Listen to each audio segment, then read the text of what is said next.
하나님의 말씀은 디모데전서 3장 1절에서 13절까지의 말씀입니다. 저와 여러분이 한 목소리로 읽도록 하겠습니다. 미쁘다 이 말이여 곧 사람이 감독의 직분을 얻으려 함은 선한 일을 사모하는 것이라 함이로다.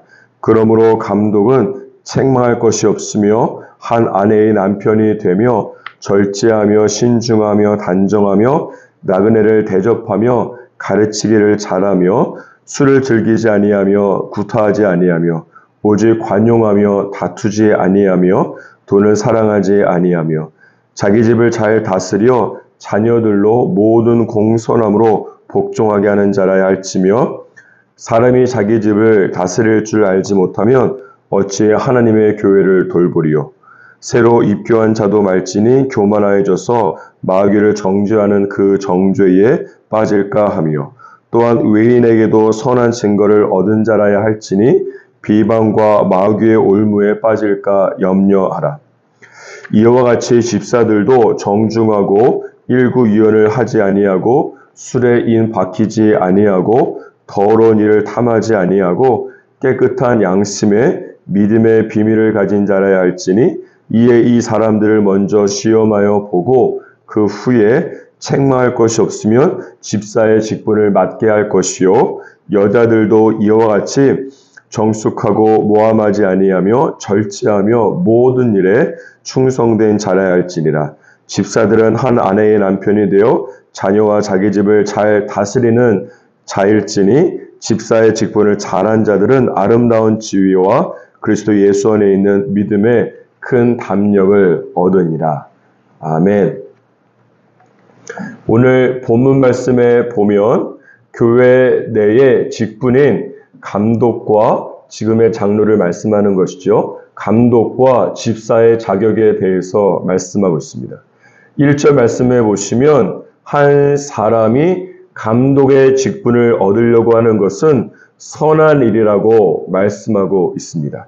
그러면서 2절부터 7절까지의 말씀을 보면 한 사람이 감독이 되기 위해서는 어떤 조건을 갖추고 있어야 되는지에 대해서 굉장히 자세히 말씀하고 있습니다.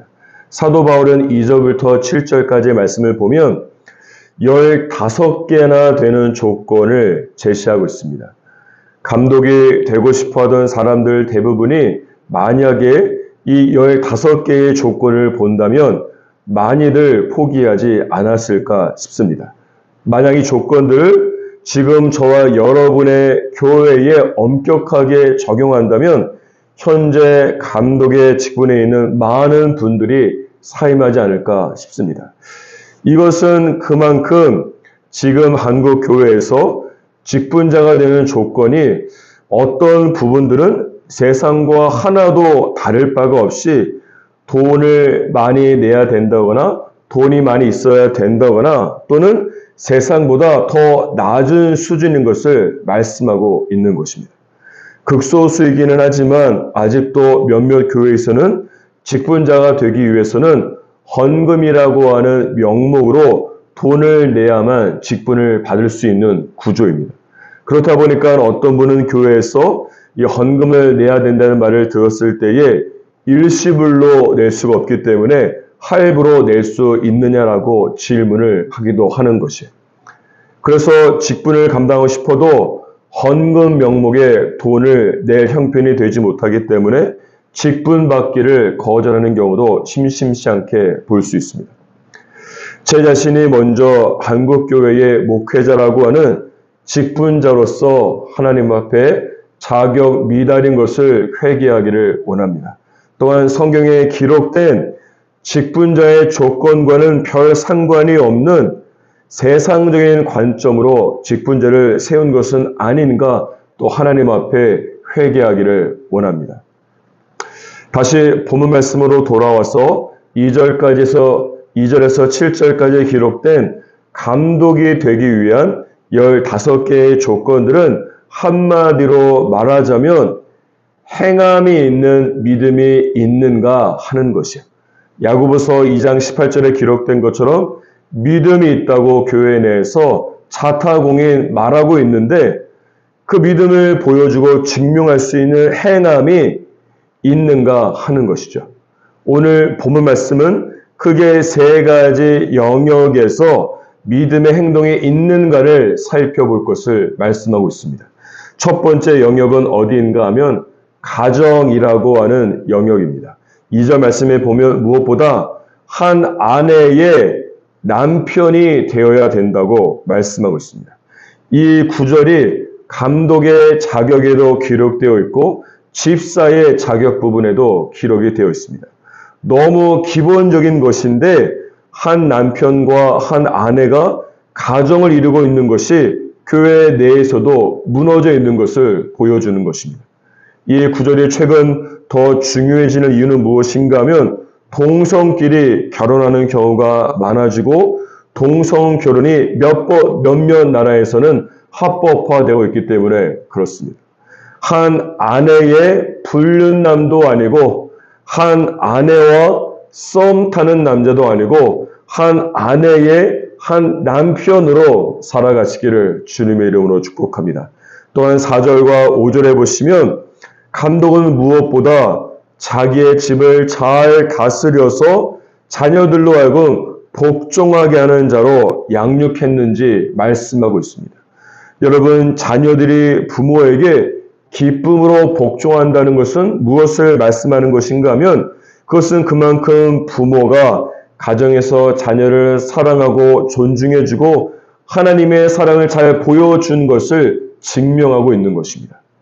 15개의 감독 조건 중에서 오직 가정과 관련된 부분이 가장 길게 설명되어 있고 세 구절이나 걸쳐서 말씀하고 있습니다. 사실 가정은 내가 어떤 사람인지, 내가 어떤 믿음을 가지고 있는지 가장 신앙생활의 실체와 내 믿음의 민낯이 무엇인지를 적나라하게 보여주는 것이 바로 가정이 아니겠습니까?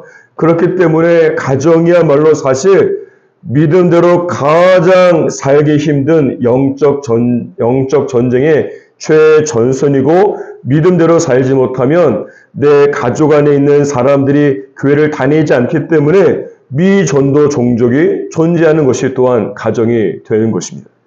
이런 면에서 가정에서 믿음으로 살고 그 믿음을 행동으로 나의 사랑하는 가족들에게 보일 수만 있다면 그 사람은 감독이 될 자격이 있는 것입니다.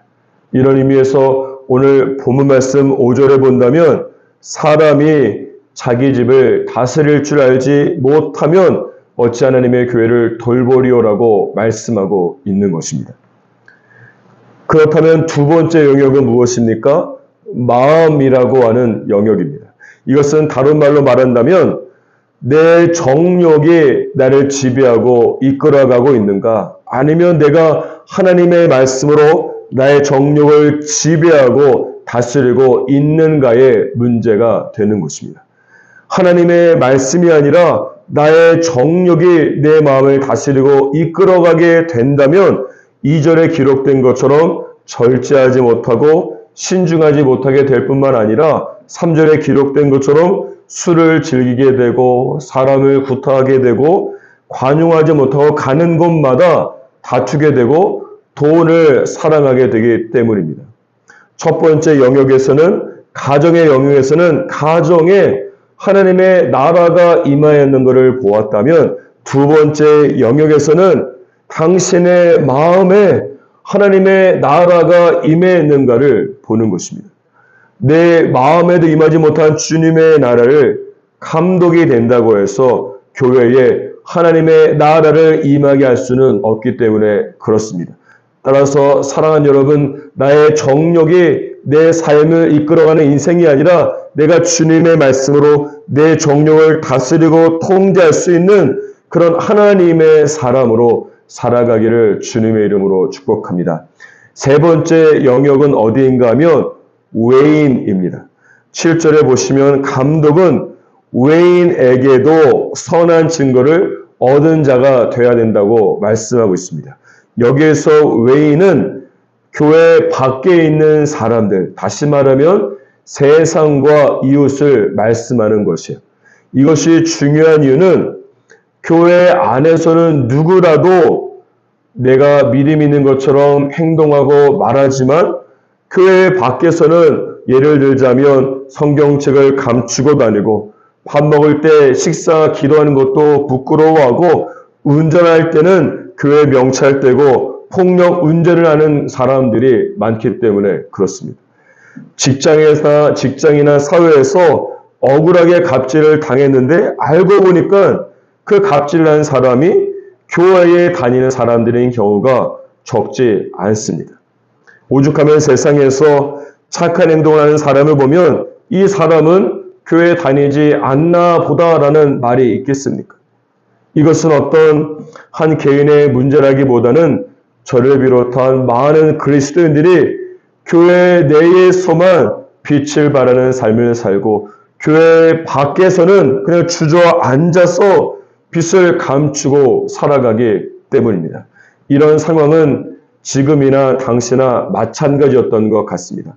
그래서 바울은 무엇보다 감독은 교회 밖에 있는 외인에게도 인정받은 사람이어야 한다고 말씀하고 있는 것입니다.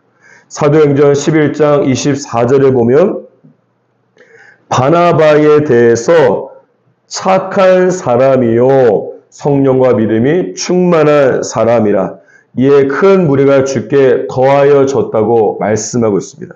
이 구절을 자세히 보시면 많은 무리가 주님께 돌아온 첫 번째 이유가 성령과 믿음 충만이 아니라 세상에 대해서 착한 사람인 것을 볼 수가 있습니다. 이것은 세상은 이 크리스천들이 교회 내에서 하는 모습에 감동을 받는 것이 아니라 교회 밖에서 하는 착한 행동에 감동을 받는 것을 알 수가 있는 것입니다.